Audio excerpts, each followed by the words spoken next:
নমস্কার সকলকে। শুরু হয়ে গেল পবিত্র শ্রাবণ মাস, যে মাসটি ভগবান মহাদেবের আরাধনার জন্য বিশেষভাবে শুভ বলে মনে করা হয়। এই সময় অসংখ্য ভক্ত উপবাস, জপ, অভিষেক এবং ওম নমঃ শিবায় মন্ত্র জপের মাধ্যমে শিবের আশীর্বাদ লাভের প্রার্থনা করেন। আমি আমাদের গ্রাম যুবটিয়া জপেশ্বর মন্দির থেকে আপনাদের সকলকে জানাই পবিত্র শ্রাবণ মাসের আন্তরিক শুভেচ্ছা। এই পবিত্র মাসে আমাদের মন্দিরে ভক্তদের ভিড়, পুজো, আরতি এবং ভক্তিমূলক এই পরিবেশ কিন্তু আমাদের সকলের মনকে ভরে দেয়। শাস্ত্রে কিন্তু বলা হয়েছে যে মহাদেব অল্পেই সন্তুষ্ট হন। এক মুঠো জল, একটি বেলপাতা আর ভক্তি ভরে উচ্চারিত ওম নমঃ শিবায়, এই সরল উপাসনা কিন্তু সবচেয়ে তার কাছে প্রিয় বলেই মনে করা হয়। কিন্তু কখনো কি কেউ ভেবেছেন যে এই শ্রাবণ মাস ভগবান শিবের কাছে এত প্রিয় বলে মনে করা হয় কেন? পৌরাণিক কাহিনী একটা আছে, সেই কাহিনীটা আমি একটুখানি শোনাই আজকে আমাদের জপেশ্বর মন্দির থেকে। সকলে মন দিয়ে শুনবেন কিন্তু।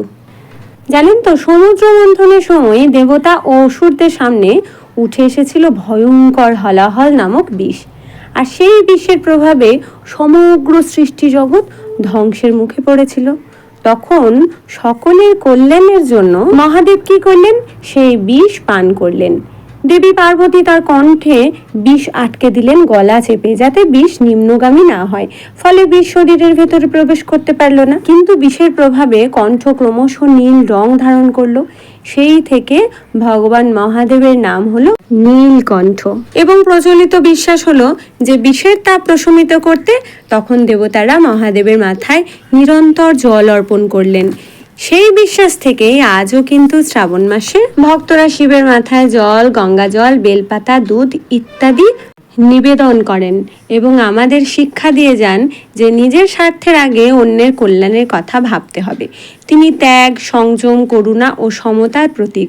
তাই মহাদেবকে বলা হয় ভোলেনাথ, যিনি ভক্তির মূল্য দেন, বাহ্যিক আড়ম্বরের নয়।